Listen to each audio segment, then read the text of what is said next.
Welcome to Callan World. I'm your host, Mr. Callan, and today we're going to learn how to make chainmail. To make chainmail, you need a combination of types of pliers, bolt cutters, and a lot of wire. You need a steel rod, strong gloves, and a power drill. Okay, I've set up my drill. And I'm going to feed my length of wire through this hole, give it a little extra, and then do a very slow turn. Okay, slow is the best.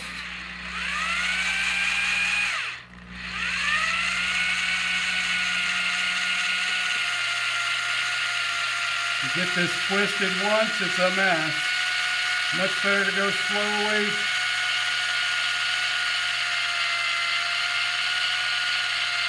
And watch for when your end is coming up, because it will tear you up if you're still turning.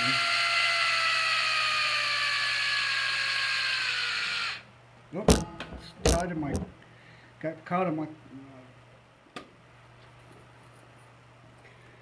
Alright, my next step. I'm going to take a spring, and I've already got some other ones made.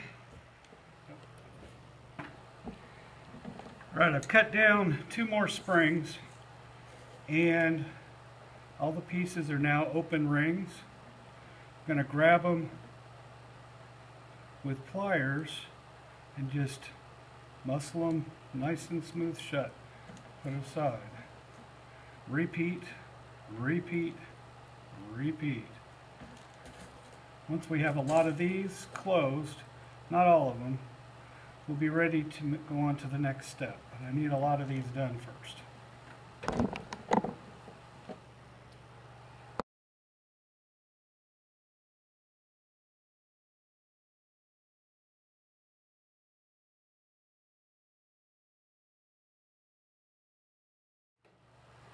Next step, after you have a good supply of open and closed rings, is to take one open ring, open it even more, slide 4 closed rings onto it, and close it up like that. Repeat.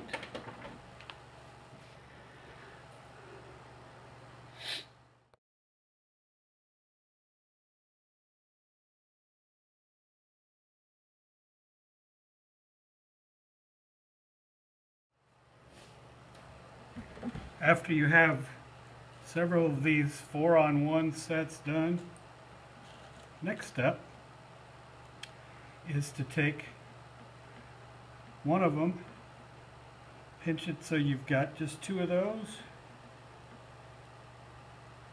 open up another open ring, snare those 2, and grab another one of those sets and take 2 rings, put it through here, and join them. Now there are 4, 2 from each set, joined to one ring, and when you pull it together, you have the beginnings of a chain. There's a sloppy one, I gotta fix it. There we go. And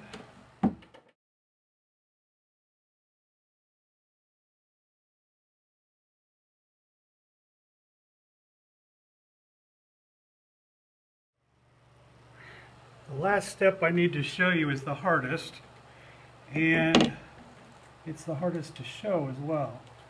What you need to do is you need to lay out your chains so they're neat, and you see how they're 2 and then 1 and 2 then 1.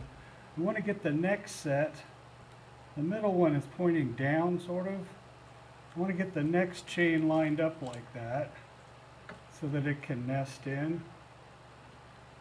And it's always the first ones, 2 or 3 in a row, are always the hardest.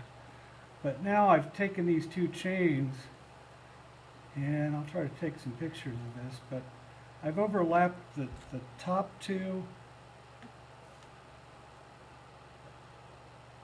this row I've overlapped one with that row.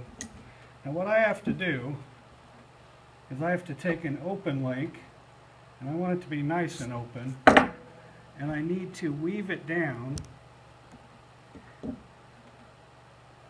through these two where it overlaps, kind of like a Venn diagram. You need to get it down through those two and then up through the other ones. And they have to be in the right order, facing the right direction. Now I got it, and you're just going to have to take my word for it. And now I can close this ring, and that's the weave.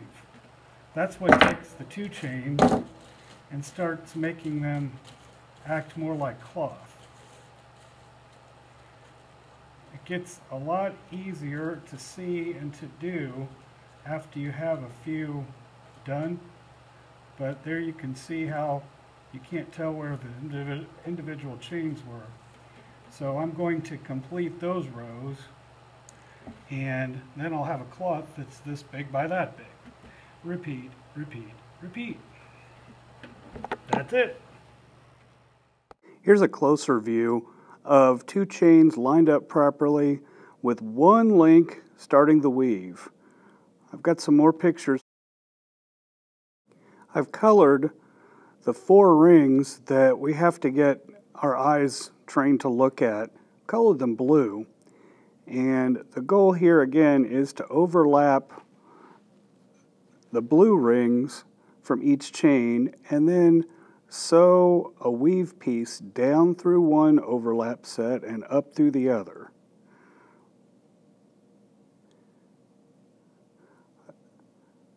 Here's a picture of, I tried to make it red, showing you how it goes down through and creates the link seamlessly.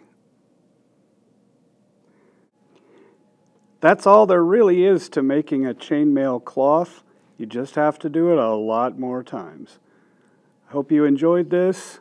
I'm not at all satisfied with how it turned out, but for my first attempt, I think I'm going to call it a success. Thank you.